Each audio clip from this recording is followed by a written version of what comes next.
లేదు ఏం చేయలేదని మాట్లాడుతున్నారు. అదేవిధంగా ఇరిగేషన్కు తగ్గించారు అంటున్నారు.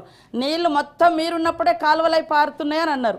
ఇంకా ఇరిగేషన్ ఎక్కడ మొత్తం మీరు కట్టినాం, మేము కాలువలలో నీళ్ళు ఇచ్చినాం, ఇప్పుడు కన్నీళ్లు గారుస్తున్నారు అనడం ఎంతవరకు తప్పు, ఎంతవరకు కరెక్టు? మీరు అన్నారు కదా మొత్తం కాలువలలో నీళ్లు మీరు దవ్వుతాయి, కాలువలు దవ్వుతాయి, మేమేమన్నా మూసేసినామా సార్? కాలువలు ఏమన్నా మూసేసినామా?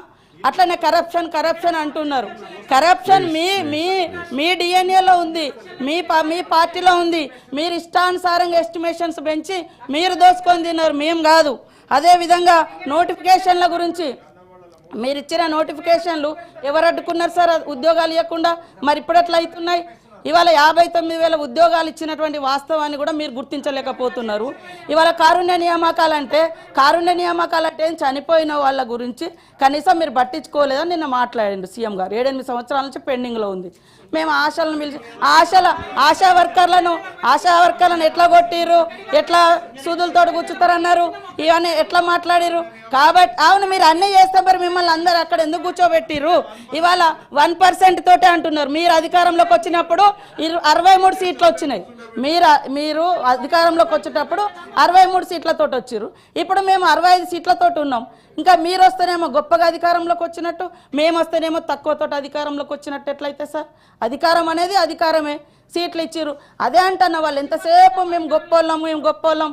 అరే 10 ఏళ్ళల్లో మీరు 10 ఏళ్ళల్లో ఎన్నిళ్ళు ఇచ్చిర్రు? మీరు ఫస్ట్ సారి 10 ఏళ్ళలో వచ్చినప్పుడు 10 ఏళ్ళల్లో అరే మేము ఇయ్యలే. ఉమ్మడి రాష్ట్రంలో అది సరిగా జరగలేదని తెలంగాణ కోసం కొట్లాడి తెచ్చుకున్న తెలంగాణలో మీరు అద్భుతాలు చేస్తా అన్నారు. మీరు మొదటిసారి ఏం చెప్పిర్రు? ఇల్లు సింగిల్ బెడ్రూమ్లు, చిన్న ఇల్లు ఎక్కడ పడుకుంటారు అది అని చెప్పారు. మీరు వచ్చిన తర్వాత ఇల్లే ఇయ్యలే. మళ్ళీ లాస్ట్కి మొన్న 2023లో ఎలక్షన్ల ముందు ఇచ్చిర్రు 5 లక్షలు 7 లక్షలతో ఇల్లులు కట్టిస్తామని చెప్పి ఆ ఇల్లులు కూడా 3 లక్షలకు తగ్గించారు. 3 లక్షల ఇల్లులు కూడా 3 అంతస్తులోకి ఇస్తే అందుకనే మిమ్మల్ని ఇళ్లలో పంపించారు. కాబట్టి ఈ రకమైన మేము వచ్చి 1.5 ఇయర్ కూడా అయితలేదు. పదే ఏమైంది? మేము ఫ్రీ బస్ ఇస్తే మీరు ఓర్వలేరు అవుతుంది, మేము ఇల్లు ఇస్తే ఓర్వలేరు అవుతుంది, మేము ఉద్యోగాలు ఇస్తే ఓర్వరు అవుతుంది. పదే ఈ రకమైనటువంటిది. ఇవాళ మరి మీరు ఒక పథకం పెట్టిరు, అన్ని మీరు ఇచ్చిన పథకాలను మేము ఇవాళ రాజీవ్ యువ వికాసం పెడితే ఎందుకు అంత మీకు అక్కసు? ఇవాళ బడ్జెట్ లో అదే ఇంటికో ఉద్యోగం అని చెప్పారు.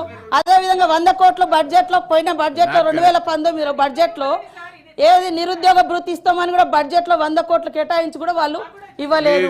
ఇట్లాంటి ఎన్నో ఉన్నాయి. కాబట్టి కరప్షన్ లేదా రాష్ట్రం పరువు మేము తీయలే, వాళ్ళ పార్టీ వాళ్ళు తీసిరు. అందుకనే ప్రజలు అర్థం చేసుకున్నారు, ఆ రకంగా చేసారు. కాబట్టి ఇలాంటి తప్పుడు ప్రచారం, తప్పుడు మాటలతోటి సంకలు గుద్దుకోవడం మంచిది కాదని చెప్తున్నా. ఉన్న వాస్తవాలు మాట్లాడి అప్పులు కూడా FRBM ప్రకారం 4.5 లక్షలు పైగా తెచ్చిర్రు. మిగతా కార్పొరేషన్ లోన్స్ ఉన్నాయని మేము స్పష్టంగా చెప్తున్నాం. కార్పొరేషన్ లోన్స్ కూడా తెచ్చిర్రు, అవన్నీ కూడా బయట పెడతాం. అప్పుడు మీరు ఒప్పుకోండి. మరి మీ హయాంలో 7 లక్షల కోట్ల అప్పు అయిందా కాలేదో మేము చూపిస్తాం. సీఎం గారు బరాబర్ చెప్పిండు అప్పులకు అప్పులు వడ్డీలు కడుతున్నామని. అయినా కూడా అదే రకంగా మాట్లాడు. ఈ రాష్ట్రం పరువు మేము తీయలేదు, ఆడేళ్ల పరువు అసలే తీయలేదు, మేము తీయలేదు సార్. మల్లన్న గారు.